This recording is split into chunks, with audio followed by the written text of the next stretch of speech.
si vous nous rejoignez, retour sur le plateau de TV Finance pour les produits de bourse avec Unicredit. Et pour nous parler aujourd'hui, nous accueillons Valérie Gastaldi, stratégiste chez Day by Day. Bonjour Valérie. Bonjour Jean. Alors Valérie, on a aujourd'hui un CAC 40 qui est à la hausse. Quelle est votre analyse ? Oui, alors on a un CAC 40 qui est très agité depuis 2 semaines avec une hausse, sincèrement, que je n'avais pas envisagée hier. Qu'est-ce qu'on peut essayer de dire objectivement? Ce CAC 40 a baissé dans un premier temps jusqu'à un niveau qui n'est pas le niveau le plus important du graphique. On n'a pas été testé ce gap ici, on n'est pas allé tester un retracement de Fibonacci, on est allé sous une moyenne mobile, bon voilà, on aurait pu s'arrêter un peu au-dessus, enfin on a clôturé pas très loin, enfin, un niveau qui n'était pas évident, donc un rebond qui part d'un niveau qui est un petit peu surprenant, des gaps dans tous les sens, parce que dans la hausse on en avait ouvert beaucoup, on en a ouvert dans la baisse et on en réouvre à nouveau dans la hausse. D'avoir beaucoup de gaps comme ça, souvent, c'est un signe qu'on est toujours en consolidation, qu'il y a un manque de liquidité. Pour autant, hier, on a eu 5 milliards échangés sur le CAC 40, ce qui est un niveau de volume très important.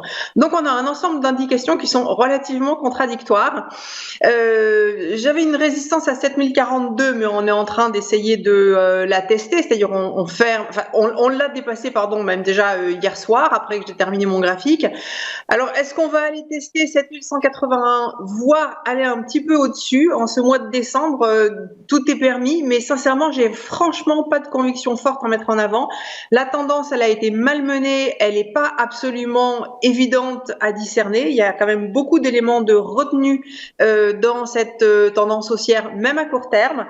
Donc voilà, je vous laisse un petit peu en suspens parce que acheter, il faut avoir une vision quand même relativement longue, et vendre face à cette frénésie haussière de fin d'année, c'est tout aussi culotté. Donc sincèrement, soyez relativement prudents et choisissez des valeurs dans lesquelles vous avez confiance sur plusieurs semaines.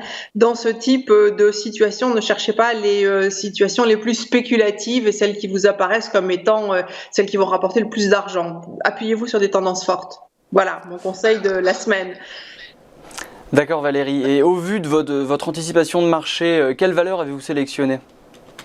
Alors, je me suis appliqué le conseil à moi-même, donc je suis allée chercher une tendance dans laquelle on pouvait avoir confiance sur quelques semaines, et ce qui ressort par exemple, c'est Essilor Luxottica.